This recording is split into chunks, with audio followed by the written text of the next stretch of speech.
Bonjour, Bonjour. donc vous êtes Stéphane Loy et vous avez réalisé un film qui s'intitule Je suis sur Terre, Ouais, c'est ça. qui est présent au festival Filles de Marseille.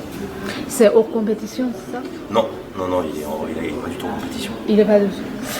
Et donc c'est un documentaire sur un poète français qui s'appelle Charles Péquin. Et avant d'entrer un peu dans le détail par rapport au film, je vous demande, est-ce que c'est votre premier film ou est-ce que vous avez déjà réalisé d'autres? Vous parlez un peu de votre parcours. Bah, en fait, en gros, moi je viens plutôt à la base de l'art plastique et tout ça.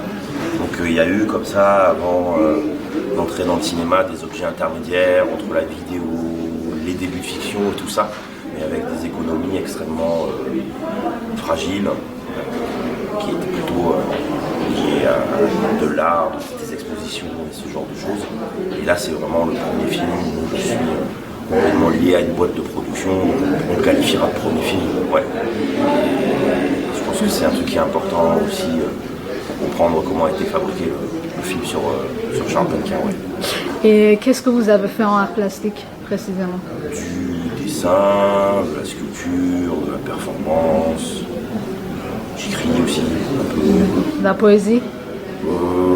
Ouais, un petit peu. C'est timide. D'accord. Et c'est à peu près tout. D'accord. Et puis après, du chant, des choses comme ça. Et qu'est-ce qui vous représente, Charles Péquin? Pourquoi vous vous intéressez à lui? Et comme je le dis à chaque fois que je parle du film, la poésie elle a été hyper importante pour moi dans ma vie. C'est comme si le langage avait été condamné par les institutions à être quelque chose de punitif. Et de niveleur, de classe en fait. Enfin, je sais pas comment dire autrement. Et la poésie en fait, et les poètes qui me touchent ont complètement explosé et fait éclater ces codes-là, que ce soit par des changements de régime de ponctuation, des changements un travail sur la sonorité, sur les répétitions, des choses qui sont interdites en fait quand on fait la rédaction à l'école, par exemple, je sais pas quoi. Et c'est Charles, il a cette capacité à la fois d'être il est un écrivain qui est chez Pewell, une maison littéraire très instituée, et d'un autre côté, il est aussi continue dans un collectif qui s'appelle l'Armée Noire, à lire avec des prolos en fait, et à continuer aussi à être dans des squats ou des lieux de concert alternatifs, et il navigue comme ça des instituts français, des palais royaux jusqu'au bar du coin en fait. Et sa langue, elle est nourrie, elle est chargée aussi de toutes ces choses, quoi. Et en fait, personnellement, j'ai du mal à donner un nom précis à ce qu'il fait. C'est poésie, mais c'est pas dans le sens classique du terme. Ouais. C'est un peu le slam ou du rap, même performance, spectacle. Ouais. C'est un peu entre tout ça. C'est un langage personnel pour raconter ce qu'il veut. Et peut-être que le livre, c'est pas le média le mieux adapté à lui, parce que le rythme, la façon de le dire, c'est très important aussi. Dans les 4 mots que vous avez employés, après la poésie, le seul qui pour lui est clair, et ça il le valide, c'est performance. C'est-à-dire le livre, il va être un support, il va être une matière, une matrice, une base, une ossature sur quelque chose qui va s'étendre, se varier, être dans des déclinaisons, que ce soit dans la lecture, que ce soit avec son corps, que ce soit dans de la musique aussi. Il y a toutes ces choses-là. Et je pense qu'après, cette dimension orale, elle va jouer aussi, parce qu'il s'est énormément filmé, il sait très très bien, sans moi, se mettre en scène. Et tout ce genre de choses, ils sont importantes pour lui, mais je crois aussi que quand même, le livre est important, la graphie, elle est nécessaire, il y a des travaux de mise en page forts dans ces livres. Et ouais, même il restera ces deux choses, mais c'est vrai que la dimension de performance, elle est extrêmement importante, vraiment extrêmement importante. Je me souviens à un moment dans le film qu'il y a une dame qui le lit et après vous dites que c'est pas du tout correct, il faut le lire particulièrement comme ça pour donner le sens. Ouais. Parce qu'il y a plutôt le rythme, la forme, la littération de façon en fait de répéter les syllabes, peut-être plus important que le sens, ou en fait c'est ça qui crée le sens d'une manière. Oui. C'est vrai, là c'est un passage où en fait je suis avec ma mère, on discute, et elle lit ce texte et elle le comprend pas. Enfin, il y a un truc qu'elle comprend pas dans la mise en page, dans ce genre de choses et tout. Je sais pas si je dis que c'est pas correct, je me dis le lis pas comme ça. Et là je me lance dans une imitation de ce que peut être sa lecture. Et ça c'est un des grands trucs de l'oralité en fait, quoi. C'est aussi que les poèmes ils se passent par l'oral. Par l'oral, oui. Tu sais, en Russie, il y a plein de poètes qui n'ont pas de texte, parce qu'ils les savent par cœur. Il y a une culture du par cœur qui est hyper importante. Je sais pas toi d'où tu viens, mais en Iran par exemple, l'oralité elle est super importante. Le poème il transperce complètement toute la culture, il n'est pas noué au livre, comme il peut l'être noué ici. Et c'est vrai que Charles, c'est peut-être sûrement quelqu'un qui est les plus détachés du livre, parce qu'il est aussi très proche. Il y a tout un pan de la poésie française, ce qui s'appelle la poésie sonore, qui va être, tu vas avoir Bernard Haitink comme espèce de figure hyper importante de ce mouvement-là, qui est vraiment une poésie qui existe dans l'enregistrement. Il reste des notes prises de texte, mais ce qui reste finalement de ces poètes-là, c'est des bandes magnétiques en fait, que tu as eu un peu chez les dadaïstes aussi. Ça va aussi avec les moyens techniques aussi, ce genre de choses. Et voilà, c'est un des grands trucs des avant-gardes, quoi. Aussi aller choper ces choses-là. Enfin, avant-garde, je sais pas si on peut vraiment dire ça, un peu quand même. Après, de ce qui concerne votre travail en tant que cinéaste, c'est tout d'abord choisir le bon sujet. Et puis le montage aussi, je trouve que vous avez trouvé le rythme juste pour le présenter le mieux possible. Parce que pour moi, par exemple, je ne connaissais pas du tout Charles Péquin. Je crois peut-être beaucoup de monde qui ne connaissent pas. Mais en fait, le rythme que vous avez trouvé, ça permet de le présenter. D'abord, ce qui est très bien, c'est que tout de suite on entre dans la présentation quand il dit que je veux amener la poésie dans la rue et créer un rapport très vif avec les gens à travers la poésie. Et il y avait quand même cette idée et qui reste fondamentale, c'est que pour moi il incarnait la possibilité de dire à quasiment tout le monde, toi aussi si tu le veux, tu peux le faire. Ça ne t'est pas interdit de le faire. Et une des grandes étapes aussi, ça a été de me mettre en scène dedans à un moment donné. Donc tout le début du film, il va y avoir de la fiction, des choses comme ça et tout. Lié à moi, personnage qui n'est pas vraiment moi. C'est un peu moi en plus bené, un peu, quoi. Tu vois, mais ce bené, c'est quoi? C'est mon corps qui se fait transpercer par mon sujet, quoi. Qu'est-ce que c'est que la poésie? Allez, je suis parti sur ce gars, on va voir ce qui se passe. Et ces hésitations, ces tâtons, c'est aussi pour dire ah ouais, c'est complexe, quoi. Je me mets dans un bordel et je pense que ça aussi, c'est des choses qui amènent et qui portent vers ce personnage-là. Et je voulais dire un autre truc. Qu'est-ce que je voulais dire d'autre? Sur le rythme. Voilà, sur le rythme, en fait, ce qui est hyper important pour moi en général, mais dans la vie même, moi j'ai déjà bossé sur des projets avec un anthropologue qui est aussi ethnographe et qui s'intéresse vachement à l'observation c'est des grands mots, mais des intersubjectivités, quoi. Comment les sujets, entre eux, vont communiquer, se recevoir.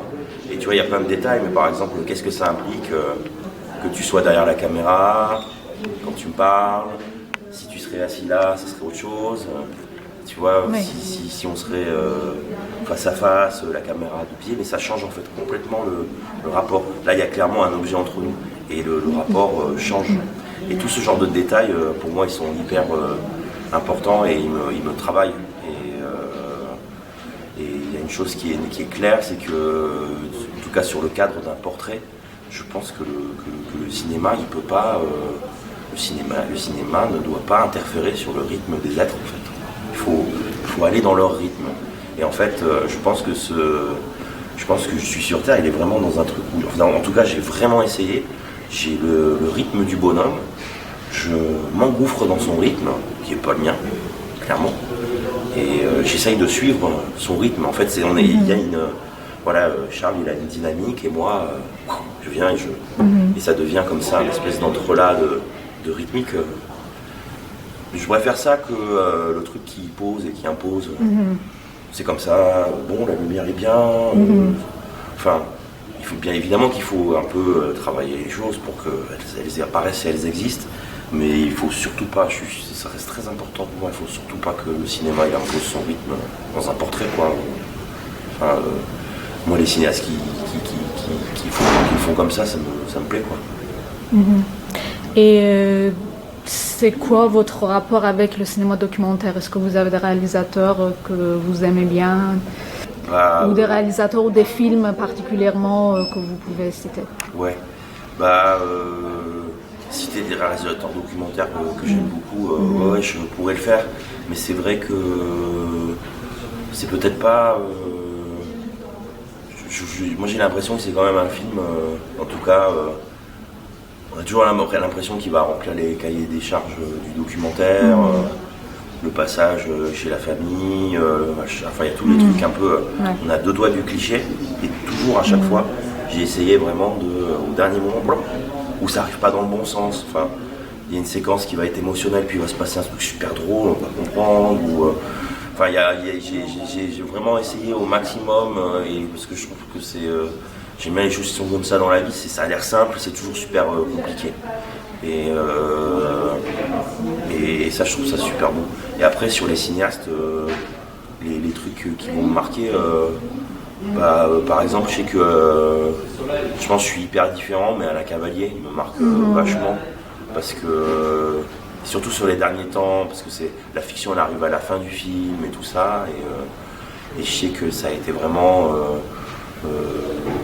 il le dit vachement mieux que moi, mais il dit à un moment donné, en gros, déjà lui, est-ce que c'est du documentaire, de la fiction? Alors là, je sais pas. Vous avez-vous son dernier? Être vivant et le savoir. Non, je ne l'ai pas encore vu. Il était à Cannes et après c'est sorti dans les salles aussi. C'est bien? Oui, c'est un peu complexe. Ouais. C'est pas très évident, c'est pas très facile à comprendre. Ouais. C'est sur la mort d'une copine à lui, et le cancer, aller vers la mort et tout, adaptation d'un livre aussi. Et voilà. Après, il a fait des portraits. Ouais. Je ne sais pas si vous l'avez vu. Sur les portraits de femmes, ouais. Les portraits de femmes travailleuses. Ça, c'est un truc qui a été, par exemple, hyper important. Sur le rapport au geste, sur l'écoute, sur les rythmiques de chacun de ces petits films. Et ça a été un des objets importants de plein d'autres. Et il dit des choses assez belles. Il dit, en gros, il dit, voilà, pour toucher à une espèce d'universel, il faut aller vers l'ultra intime. Ça, c'est un des trucs que j'ai vraiment tenté vers la fin. De faire un espèce d'ultra intime qui n'est pas le mien. C'est pas le mien, vraiment. Je vis pas chez ma mère, mais dans le film, je vis chez ma mère. J'ai fagoté comme ça des espèces de choses aggravées ou augmentées de ce que je peux être. Et je me dis, ça peut agripper, ça peut attraper comme ça. Genre quoi, sur des prises comme ça. Et après, moi je viens de Digne, Luc Moulet. Luc Moulet, il a été, je pense aussi, hyper important pour plein de trucs. Il est pour moi chiant pour plein d'autres. Mais en tout cas, il a un truc comme ça, un peu du genre, tu peux le faire, quoi. Ça, j'aime bien ça chez lui. Et après, Au documentaire, il y a plein de trucs. Moi, je sais pas, après, ça, je pense que ça n'a rien à voir avec ce que je fais, mais Van der Keuken, j'adore. Wong Bing, c'est trop fort et tout. Et en même temps, dans ce film-là, il y a aussi le burlesque, il a été hyper important. C'est quelque chose qui me touche beaucoup, le burlesque. J'avais vraiment aussi une velléité à faire ça. Et c'est un truc aussi, on en parlait à la dernière présentation, l'hybridité des genres du film. Oui. Et c'est vrai que des fois, quand je le revois, je rigole, je me dis, mais là, t'as fait presque un mauvais plan de comédie française. Là, t'as fait presque un mauvais sujet France 3. Enfin, pas des mauvais, mais un mauvais dans le sens, c'est pas vraiment ça. C'est du burlesque, mais c'est pas vraiment. Et ça vient comme ça, avec de grandes intentions qui, du coup, dérivent à chaque fois. Mais c'est toujours cette idée de pas. Que Charles, il est aussi une multiplicité de registres dans le langage et des oscillations et des nuances qui sont assez dingues. Et je crois que ça m'a vachement influé dans cette hybridité des genres et de toujours y aller, mais. Et ça, ce truc de l'hybride, c'est hyper important de pas. Je voulais pas non plus le cantonner à une forme qui ne serait ni lui, ni moi, ni ceux qui vont le regarder, mais plutôt de tenter de trouver une espèce de patte qui à un moment donné va être un film, quoi. Et ce qui est pour moi important, c'est que vous dites pas j'ai un sujet qui est en soi très captivant, ça suffit de le filmer et il va attirer tous les spectateurs. Mais pensez aux moyens cinématographiques aussi, voyez, ne pas se limiter au sujet, mais voilà, tout ce qui est la forme, en fait, la façon de filmer et le montage aussi. C'est hyper important. Je te reviendrai sur le montage. Ouais. Mais t'as pointé un des trucs les plus fondamentaux pour moi, c'est clair, c'est le gars, il a une tête incroyable, il a une prestance. Il est magnifique, folle. il est très très fort. Et le filmer comme ça. Et les poèmes aussi sont très très beaux, je trouve. Ouais. Mais le filmer comme ça, tout le monde l'a fait. Il y a des tonnes de vidéos de lui comme ça. Mais ce qu'on va pas aller chercher, justement, c'est ce que je disais tout à l'heure, c'est l'intersubjectivité, la dimension intersubjective que peut générer la poésie. Et la poésie, c'est ça aussi. Hein. Tu vois, tu as des mots, tu as des espaces, et c'est ces creux qu'il y a entre ces trucs-là qui vont faire la poésie, en fait. Ouais. C'est pas le livre, en fait, la poésie. C'est plutôt qu'est-ce que ça génère, qu'est-ce que ça trouble dans la langue. C'est pas un condensé, c'est un éclatement, en fait. Tu vois. Et c'est ce que tu vas trouver aussi. Moi, je retrouve ça dans le rap, tu vois. Par exemple, tu vois, que ce soit Damso, PNL, c'est complètement éclaté. Ils ont éclaté le récit, quoi. Toutes ces choses-là, ça n'existe plus. C'est de l'émotion brute. Et il y avait aussi cette idée d'aller choper aussi, tu vois, ces trucs qu'on n'aura plus, qui sont hyper précieux, quoi. C'est comment les gens le regardent, qu'est-ce que ça leur fait, qu'est-ce que ça va faire ok, bon, c'est ma mère, ça c'est plus un truc, mais c'est aussi une femme issue des classes prolétaires du Nord qui ne le connaît pas, et je lui jette son livre dans les mains. On est en 2018, 19 du coup maintenant. Et qu'est-ce que ça va lui faire? Qu'est-ce que ça va lui dire? Qu'est-ce que ça va rappeler? Qu'est-ce que ça va faire? Et c'est plutôt d'aller chercher ça et d'aller dans ces trucs de la framasse, de cette espèce d'inframasse que tu peux pas capter comme ça.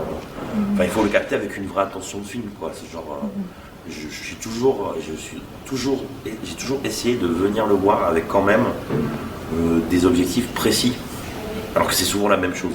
J'ai vu plein de fois la même chose, tu vois. Mais une fois, on met le pied. Une fois, on filme le public. Une fois, on va sur scène avec lui, je filme sa peau. J'avais comme ça des petits jeux de contraintes qui en fait étaient la combinaison d'un portrait. Et je vous parlais avec Grenouille, à un moment donné on parlait de peinture, je parlais, tu vois, de portraits par touche comme dans la peinture, avec des petits aplats de couleurs à droite, à gauche, qui comme ça à un moment donné vont forger une impression, ou même, et ça j'y tiens, et je pense que c'est important, presque un rapport de cubisme qui est une multiplication de perspectives qui vont te donner, tu vois, le dos du corps, un grand œil, tu vois, la main, ce genre de trucs, quoi. C'est vrai qu'il a un truc comme ça, parce que je crois que je suis hyper sensible à un des trucs clés du cubisme, c'est le collage aussi. Et même chez lui, c'est hyper important. Et de voir le documentaire comme un rapport aussi de collage, Et une autre chose qui est importante, c'est que déjà le film, le titre c'est Je suis sur Terre. Et c'est cette espèce de jeu de s'exprimer. En tout cas, quand il y a une séquence centrale dans le film qui répète s'exprimer, s'exprimer, s'exprimer. Et finalement, ce jeu, ça devient un nous. Tu sais, t'as la phrase, après, on la sort à toutes les sauces et tout, mais elle est fondamentale, elle est super importante. C'est la phrase de Rimbaud, je est un autre. Je, J-E, est un autre. C'est... Enfin, au moment où Rimbaud il dit ça, c'est gigantesque, quoi. C'est un monde qui souffre, quoi. Mais pas qu'un petit, quoi. Et tu vois, c'est rigolo, j'ai jamais pensé par rapport au film, mais on pourrait utiliser je est un autre sur Terre. Oui, parce que c'est une invitation en fait à se rejoindre. Qu'il dit exprimez, faites les papiers, exprimez-vous. Et voilà. Oui, bah de toute façon, c'est un texte à lui. C'est un film de moi. Je pense ce titre-là. Bah, il y a déjà un glissement. C'est pas une réaccaparation, c'est pas une accaparation, c'est une transmission. C'est-à-dire que je l'ai pris, je te le donne, je le donne à ceux qui le verront. Enfin, on se le passe, quoi. C'est tout, donc quand je dis en fait entre Jo et nous, ou vous, c'est son action politique aussi quand il va dans la rue et il crie le spectacle, voilà. Donc c'est avec le peuple français, on peut dire, ou tout ce qui donne un sens politique aussi. Ouais. Et bah, il a des phrases comme ça. Il dit après c'est son choix, mais il dit je suis pas de droite, je suis pas de gauche, je suis du fond.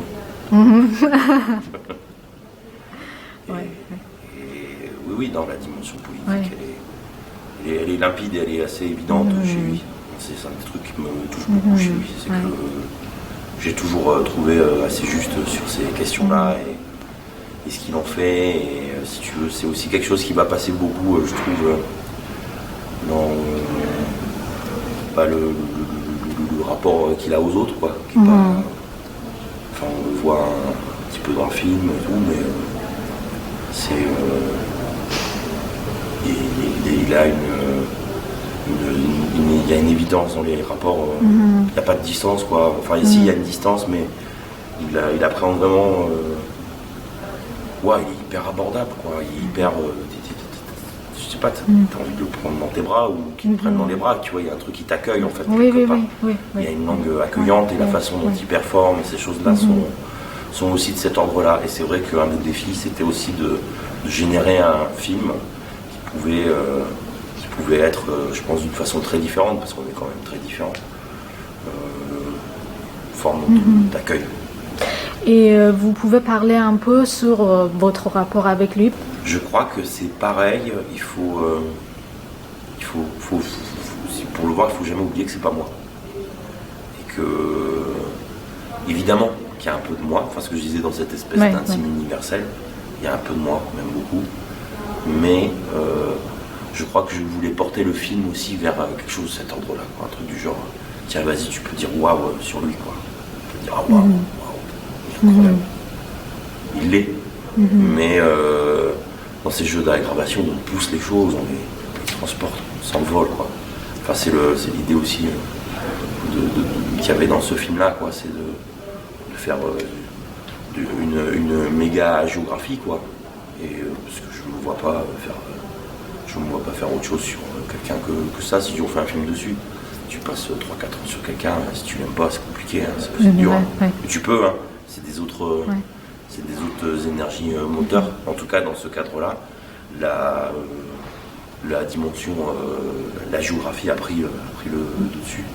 Je voulais dire que vous transmettez en fait cette admiration que vous portez pour lui aux spectateurs. Oui. C'est une admiration qui est complexe parce qu'elle n'est pas, elle est comme tu disais, tu vois, elle n'est pas forcément complètement lié au livre, à l'œuvre complète. Je n'ai pas lu tous ses bouquins, je ne connais pas tous ses textes. Vous ne connaissez pas avant? Avant le film? Ouais. Si, je connaissais un petit peu, et après, voilà, j'ai lu, je sais pas, une dizaine sur les 30 bouquins qu'il a fait.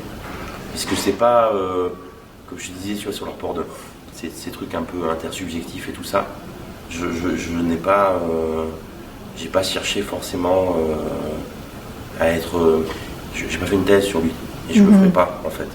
Je suis pas là à avoir lu tous les livres, savoir quelle page ça, connaître les poèmes par cœur. Il y a plein de trucs que j'aime pas, que je trouve pas intéressants. Il y a plein de trucs que je trouve absolument merveilleux, tu vois, mais j'ai pas un rapport, j'ai pas un rapport comme ça non plus complètement gaga devant lui. J'essaye juste tout le temps, mais même dans la vie en général, d'être juste. Et être juste, c'est pas évident, mais c'est un vrai truc, quoi. C'est important. C'est être juste, c'est pas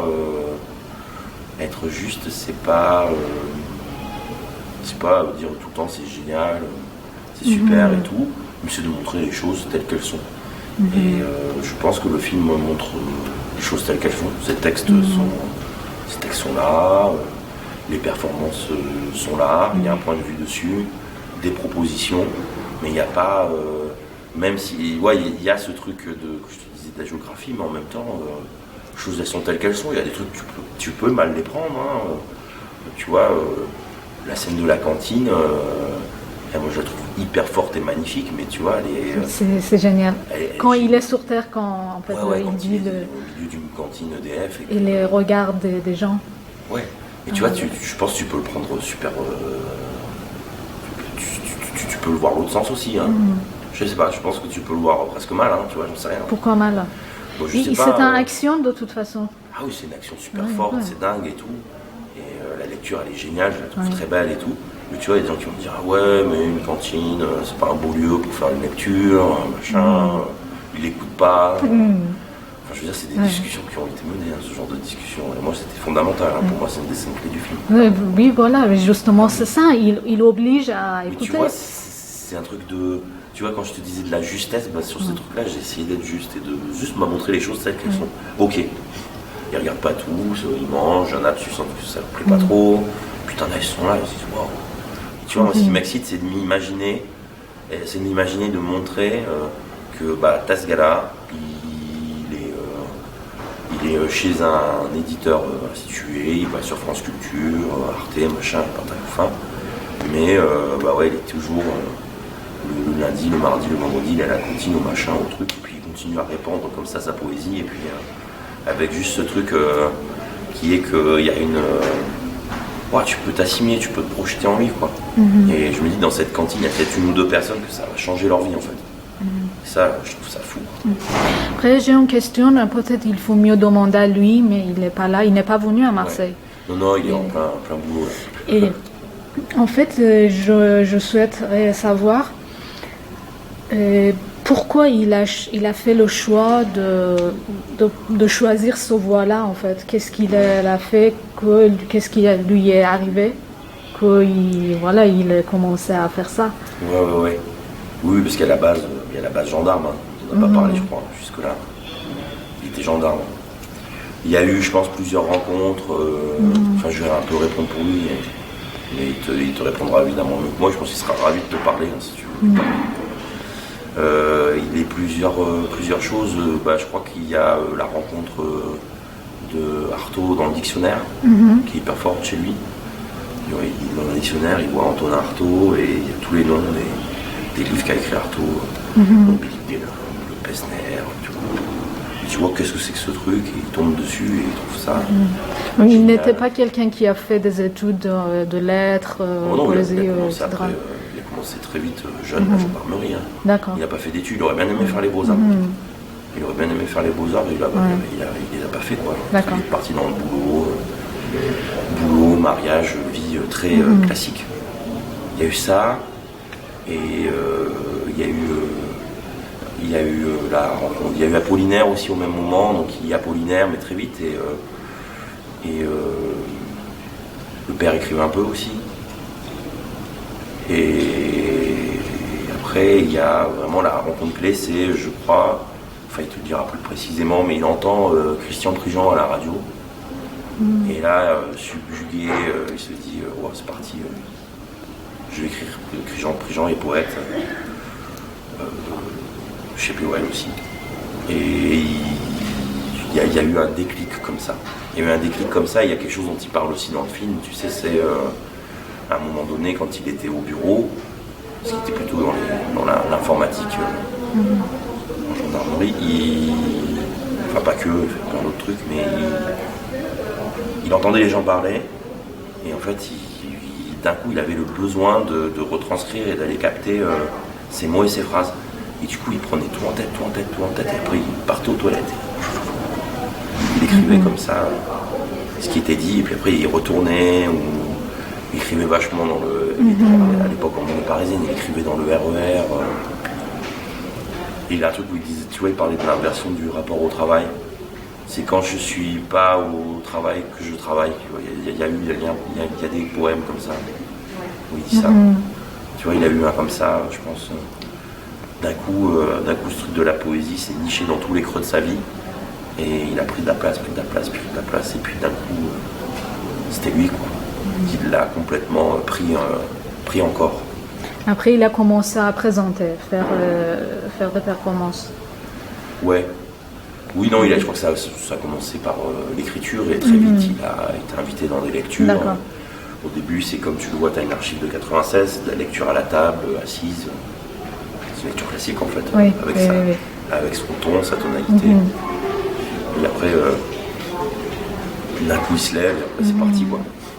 Et est-ce qu'il a essayé, au moment de tournage, préparation de film, à réaliser un peu les choses, à manipuler un peu les choses, ou s'imposer, c'est-à-dire prendre la place de réalisateur un peu, de dire voilà, on va faire comme ça. Bah tu sais,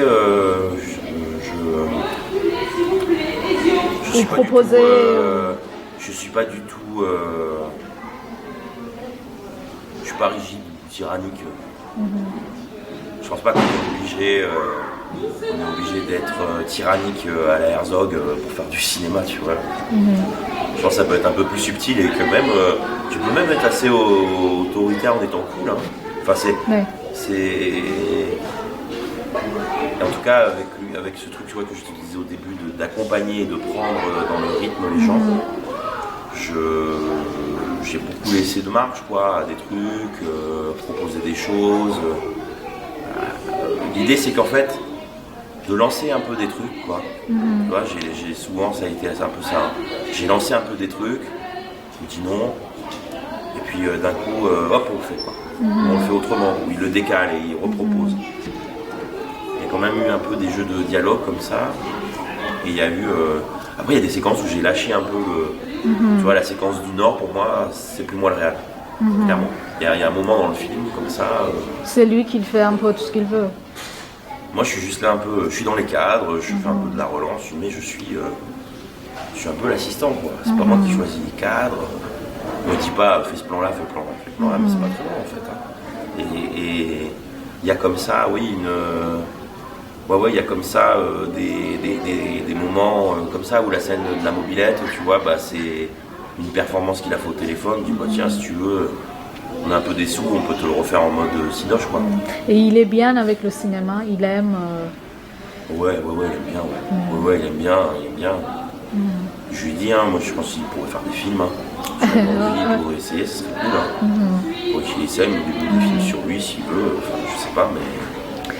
Et du coup, vous ne connaissez pas son travail avant de le rencontrer lui-même? Vous disiez hier, vous racontez un peu une scène de rencontre, cassée de noix et tout. Ouais. Donc vous le rencontrez d'abord et après, vous avez connu ses poèmes, c'est ça? Ou l'inverse? Non, je connaissais un peu les poèmes avant. J'avais déjà vu des vidéos, tout. Et donc quand on s'est vu, il y avait un peu cette base-là. Je sais après que oui, j'ai creusé plus. J'ai creusé plus la chose, mais comme je te dis, comme je t'ai dit quelques fois depuis le début, c'est le noyau, c'est la poésie. C'est la poésie, et qu'est-ce que ça fait? J'ai vu beaucoup de poètes avant, et à un moment donné, il était évident que c'était lui. Mais ça n'a pas été le point de départ. Le point de départ, c'est la poésie. C'est vraiment ça le truc important. C'est, j'ai pas, je vais faire un film sur Charles. Non, il y a eu quand même un peu ce truc qui me traînait dans la tête depuis un moment de... la poésie, c'est pas mal. Il faut peut-être... faut que je fasse un truc avec elle, quoi, parce qu'elle m'a filé un sacré service. Et c'est, tu vois, lui, là, il est un peu dans ce truc-là avec aussi. Ça lui a sacrément changé la vie. Donc, comme dernier, Ouais. et à quoi ça sert la poésie? À quoi ça sert la poésie? À tout faire péter. À s'exprimer? Est-ce que ça sert à s'exprimer, la poésie? Oui, mais pas que. Ça va être aussi non, ce truc, je pense que c'est quelque chose qui se partage, qui s'accumule, qui se nourrit, qui se rediscute constamment, qui est c'est un truc, c'est pas acquis, quoi. C'est pas, tu vois, c'est pas un roman où il y a des codes, des personnages, machin. J'aime bien les romans, j'ai pas de problème avec eux, mais il y a quand même des codes, tu vois. Et là, les codes, la poésie, elle en fabrique tout le temps, en fait. Elle est une fabricante perpétuelle de codes. Après, il y a des choses que tu aimes, que tu vas reprendre et tout. Mais je crois que c'est... la poésie, c'est vraiment un outil... c'est vraiment un outil révolutionnaire, quoi. Je sais pas comment dire, mais c'est un truc qui est là, pour moi, à mon avis, pour changer les choses. Mais vraiment. Et c'est pas pour rien qu'à l'école, tu as toujours les mêmes poètes, on te dit de bien écrire. Et que tu as toujours les mêmes personnes qui vendent des millions de livres et que c'est toujours les mêmes autres qui n'en vendent jamais. La poésie, ça n'a jamais vendu, vraiment. Enfin, les poètes qui, en tout cas, sont pour moi et pour plein de poètes importants, ils n'existent pas, ils ne sont pas réédités, ils ont peu d'ampleur, parce que s'ils en avaient, mais il y en a beaucoup qui auraient peur, quoi. Parce que c'est hyper émancipateur, c'est hyper... ça te change, quoi, ça te sauve, quoi, parce que le langage, on le verrouille, quoi. On le verrouille, c'est la prison, quoi. La meilleure des prisons, le meilleur des systèmes carcérales, c'est de t'imposer un bien parler, une bonne langue et de bien homogénéiser et tout. Bon, après, tu vois, la Révolution française, il y a eu cette idée d'homogénéiser la langue, machin,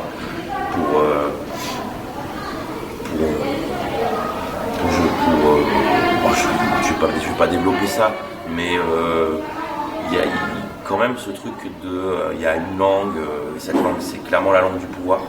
Et je crois que ça, il y a une poésie du pouvoir, hein. Je vais pas en parler là, mais voilà.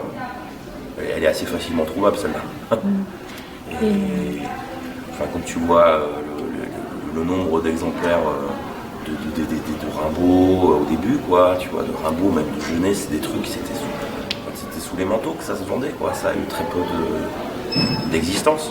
Et après, quand ça arrive, tu vois, maintenant, tout le monde il aime Rimbaud, tout le monde dit Rimbaud c'est génial et tout, mais l'efficience et tout ça de Rimbaud, on l'a complètement catalysé, tu vois, t'as plein de gens super réac qui s'intéressent à Rimbaud et qui disent que c'est tout ce que de l'amour et des jolies fleurs, quoi. Alors que Rimbaud, il écrit au moment de la Commune et c'est pas par hasard, quoi. Et ouais. Est-ce que la poésie est indispensable pour vivre ou vivre pleinement? Comme a dit Baudelaire, on peut vivre 3 jours sans pain, mais jamais sans poésie. Ouais. Enfin, moi, je suis toujours hyper ému. Je suis toujours hyper ému de quand la poésie est permanente chez certains êtres. C'est quelque chose qui est... quand c'est... le problème, moi, c'est que quand c'est cantonné au livre ou au code ou ces trucs-là, c'est trop chiant, quoi.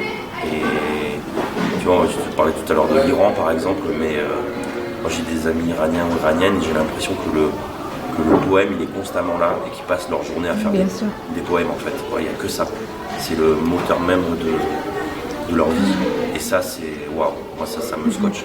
Ça me scotche, je sais pas si je suis comme ça, mais cas Charles il l'est, mais ouais, de se dire que ouais, le langage, ouais, il faut. Enfin, ça se travaille, et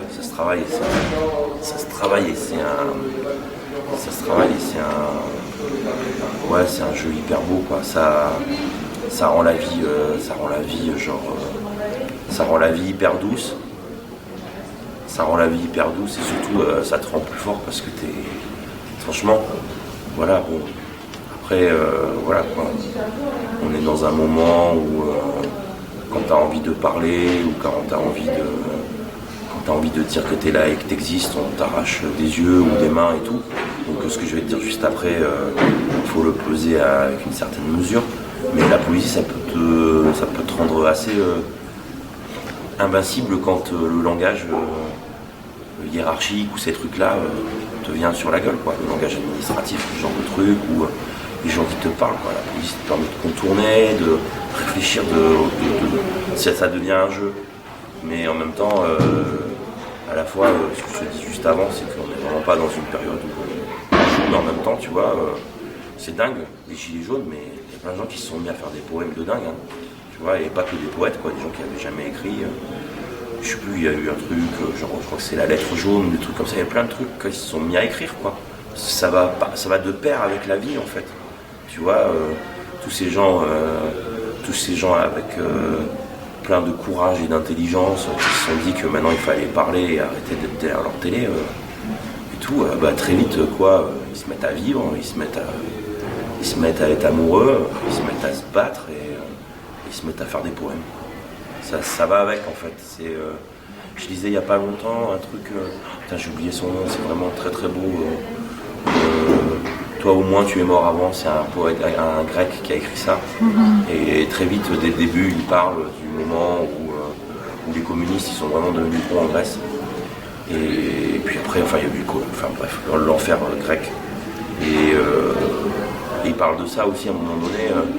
Moi j'aime le vin, j'aime la vie, j'aime faire la fête et bah ouais, je suis révolutionnaire en fait, quoi. Et il aime le rebetiko aussi, c'est qui est une espèce de blues de prisonnier, hyper beau, vraiment incroyable. Et on lui reproche ça, quoi. Ça va de pair en fait, quoi. Ça va de pair. Merci beaucoup. Merci à toi.